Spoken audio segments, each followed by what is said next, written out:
നമസ്തേ. വൃന്ദാവൻ ബാലഗോകുലത്തിലേക്ക് എല്ലാവർക്കും സ്വാഗതം.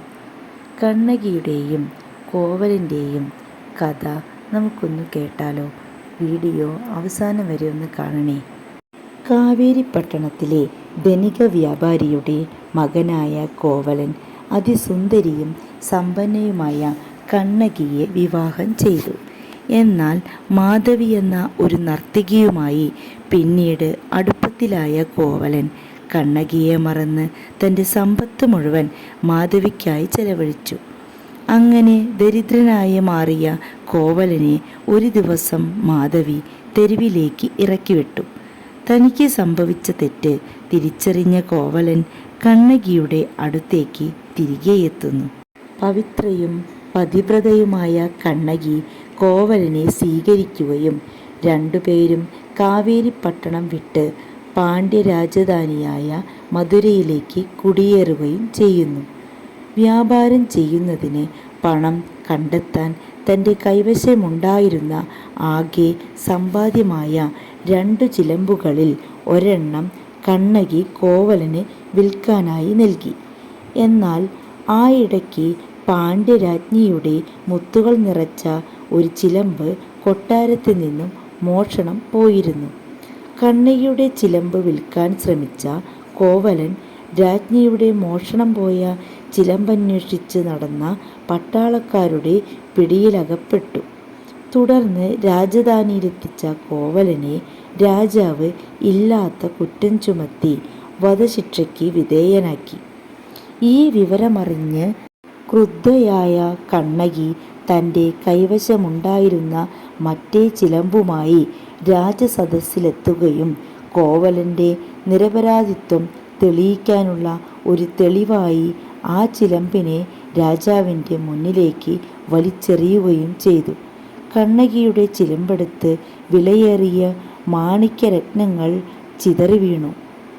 അതുകൊണ്ട് പശ്ചാത്താപവുമായി രാജാവ് രാജ്ഞിയും തൽക്ഷണം മരണപ്പെട്ടു. കാരണം രാജ്ഞിയുടെ മോഷ്ടിക്കപ്പെട്ട ചിലമ്പിലുണ്ടായിരുന്നത് കേവലം വില കുറഞ്ഞ മുത്തുകളായിരുന്നു. എന്നാൽ നിരപരാധിയായ തൻ്റെ ഭർത്താവിനെ വധിച്ചതിനുള്ള കോപാഗ്നിയിൽ പ്രതികാരമൂർത്തിയായി മാറിയ കണ്ണകി തൻ്റെ ഒരു മാറിടം അറുത്തെറിയുകയും സംഹാരരുദ്രയായി മാറി മധുരാനഗരം ചുട്ടെരിക്കുകയും ചെയ്തു. മധുരയെ ചുട്ടെരിച്ച കണ്ണകി അവിടം ഉപേക്ഷിച്ച് ചേര രാജധാനിയായ കൊടുങ്ങല്ലൂരിലേക്ക് പോകും വഴി ആറ്റുകാൽ ദേശത്തെത്തിയെന്നും അവിടത്തെ മുല്ലവീട്ടിൽ കാരണവർക്ക് ബാലികാരൂപത്തിൽ ദർശനം നൽകിയെന്നും അദ്ദേഹത്തിന് സ്വപ്നത്തിൽ ലഭിച്ച നിർദ്ദേശാനുസരണം തെക്കത് നിർമ്മിച്ചത് ദേവിയെ കുടിയിരുത്തിയെന്നുമാണ് ഐതിഹ്യം.